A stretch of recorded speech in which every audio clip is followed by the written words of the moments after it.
আসসালামু আলাইকুম। আমি সৈয়দ আসাদুল আলম, প্রধান সমন্বয়ক সমুদায়কাঠি ফোরাম। ওরকম বাংলাদেশ জামাত ইসলাম, ঢাকা মহানগর উত্তর।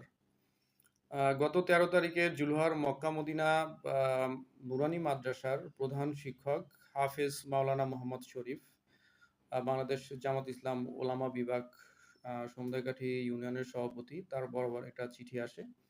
চিঠিতে আ সমুদায়কাঠি ইউনিয়ন জামাতকে হুমকি-ধমকি সহ আ এবং সমুদায়কাঠি ইউনিয়ন জামাতকে দেখে নেয়ার যে থ্রেট দেয়া হয় এবং আজকে ১৬ই আগস্ট আ সকালে সকাল ৮টার দিকে আব্দুর রহমান সমুদায়কাঠি শ্রমিক কল্যাণ ফেডারেশনের সভাপতি, তার বরাবর আরেকটা চিঠি আসে ডাকযোগে।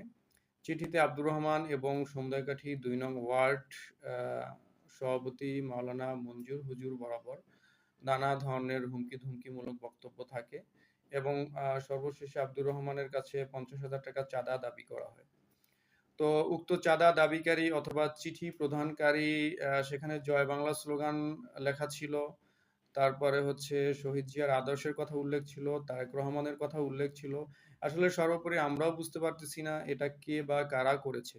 কিন্তু তারা নিজেদেরকে বিএনপির কর্মী বলে দাবি করেছে।